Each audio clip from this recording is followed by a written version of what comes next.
Hey guys, Priyanka from Chit Chat and Chai here, and today's video is not going to be about music. It's not going to be related to anything about the Desi music scene. Originally, this is a topic I stopped talking about because I've rebranded Chit Chat and Chai to talking about the Desi music scene, but I got a DM from a very sweet girl, Riddhima. Sorry if I'm pronouncing your name wrong.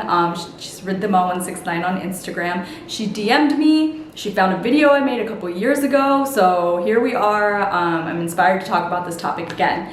A couple years ago, I made a very poor quality video called Interesting Brown Girl Dating Experiences. It is still up on my YouTube. I was just about to take it down, and then serendipitously, Riddhima DM'd me on Instagram and said that she loved that I talked about the topic of brown girls dating and how hard it can be and some of the struggles and frustrations that come with it. And we had a very authentic Instagram engagement and conversation. So I was talking to her about my experience in India and how I've grown since then as a single woman living in India, approaching 30, and I was inspired to make this video. So let's get into it. So a little recap about my video, Brown Girl Dating Experiences. It talked about some of the hilarious and frustrating and rude encounters I had dating around Atlanta and DC and New York, because those were cities.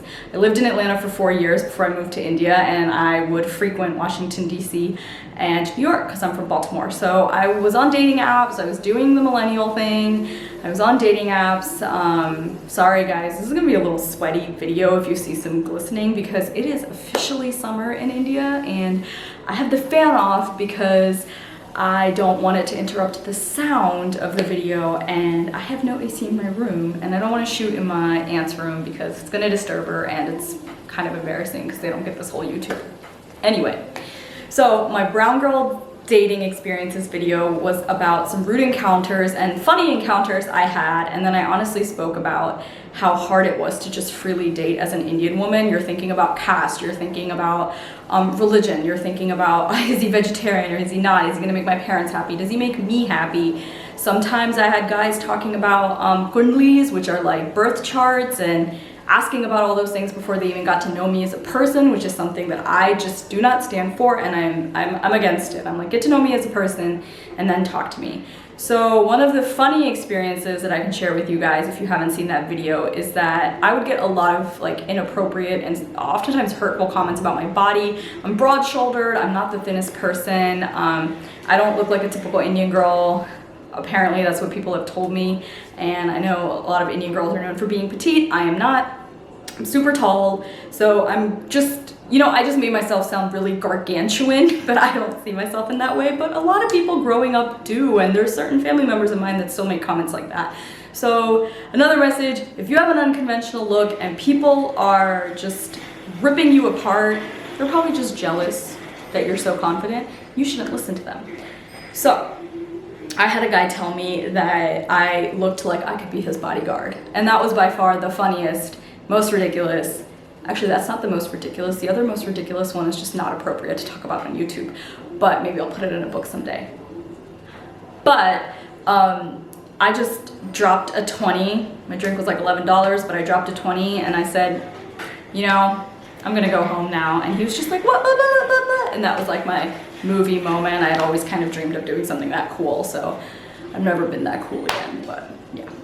So since that video, I have stopped dating. I'm not on any dating apps. I'm frankly not even looking. I'm about to turn 30 this June, dirty 30, whatever. And I have moved to India semi-permanently. We'll see where life goes. I'm living in Vadodara, Gujarat with my aunt and uncle. Literally, our house is kind of isolated in a village, but we're like outside the city. So my life has gone, it's taken a 180. I went from the high life in Atlanta where there's bars, clubs, prestigious, beautiful restaurants where you could run into celebrities and rappers, to literally never going out. I've given up alcohol completely. I don't party. I don't even have friends in this city. All I do is work and write and take care of my family and visit my family.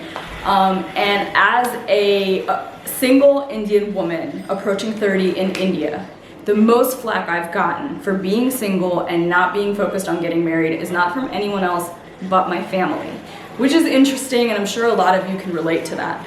So when I first moved here, my mom would pressure them to find me a guy, and I would list my requirements and they would not even, they would like go out the window. I mean, it just wouldn't register to them what I wanted in my life. I said, I want to wait 3 years. I'm transitioning careers. I want to wait 3 years before I get serious about finding a life partner, because for me, it's not about dating anymore. It's about eventually finding my life partner. And a lot of people have tried to scare me, including my own mom. And I'm sure a lot of you have heard statements like, it's hard after 30. One of my best friends from America told me that. She's not even Indian. I don't know where that came from, but she keeps saying that to me. And one day I finally had to put her in her place and be like, I don't give in to fear, and I don't make my decisions out of fear. I don't care if I'm 42 and that's when I find someone. I don't care if I'm 52 and that's when I find someone. And you might have to put a couple people in their place too and just be like, I'm not gonna talk about this with you guys anymore. My mother and my family members have said things like, it's harder the older you get. You're not gonna find someone that's gonna meet your requirements the older you get. The older you get, you're gonna have to settle for somebody that might not be up to your standards. What if you remain alone and die alone? You know, that's my favorite one, because that's, people that are married say that, people that aren't married say that, people that are single say that, people that aren't single say that. It's crazy. Everyone's scared of dying alone, no matter what their relationship status is, so I don't really see the point in fretting.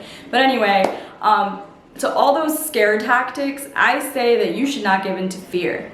If you think you're too old to get married, if you think you're past your prime, if you think you have to settle, then that's exactly what's gonna happen. But if you're a bad, I don't want to curse, and you are positive and you keep your mind right, you keep your body right, you know, let's get superficial for a second. Desi girls, we got good skin, melanin popping or whatever, like you're gonna be fine if you just take care of yourself. You're probably never gonna look your age.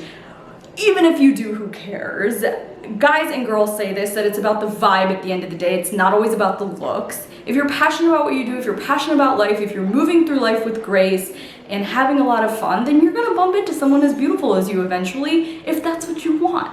I wouldn't give in to those scare tactics. I would not put a timeline. I would not put yourself under the pressure of, I'm 35, I have to get married now. Now, if you want kids and you're like, I want to have them, you know, by 30 or 35, like I understand that, but I still don't think that you should settle.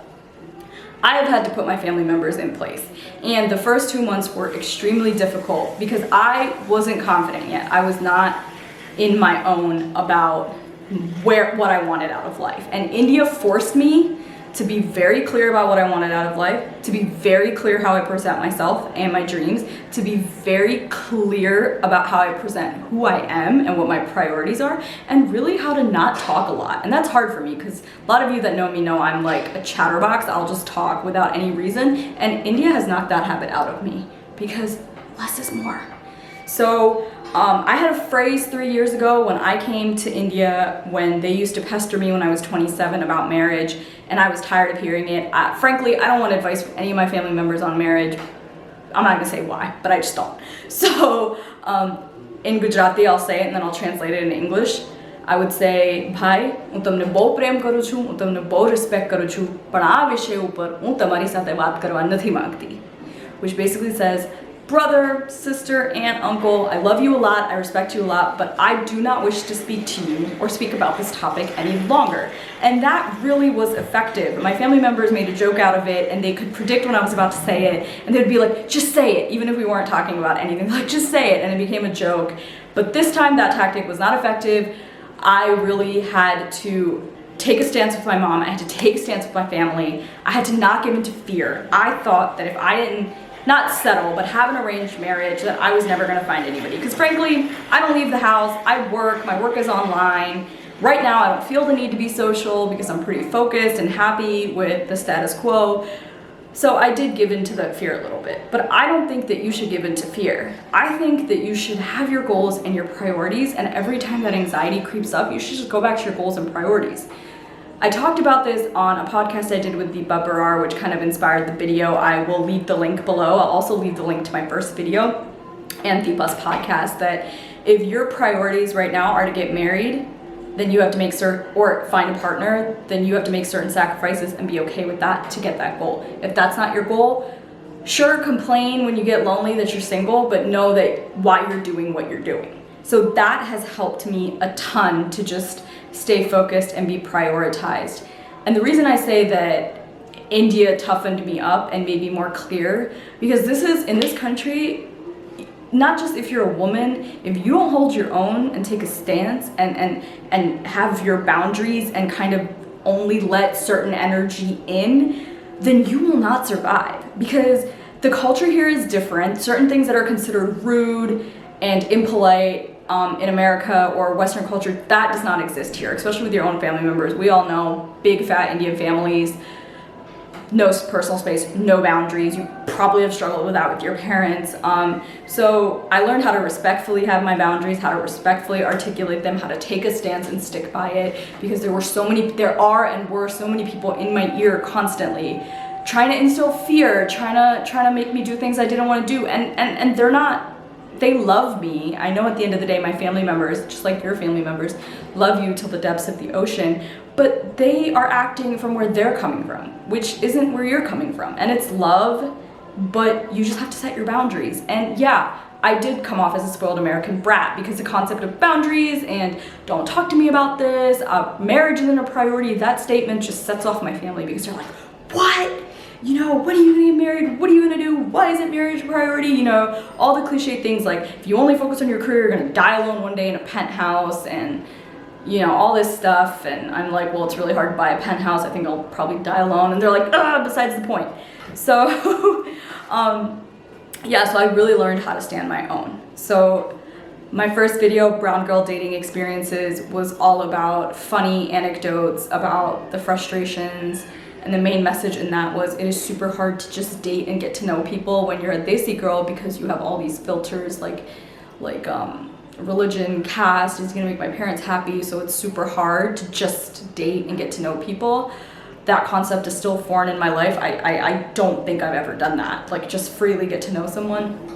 And now my perspective is, after maturing, and I'm about to be 30, and I'm single, very single, and happy with it finally, and I'm living in India and living with my family.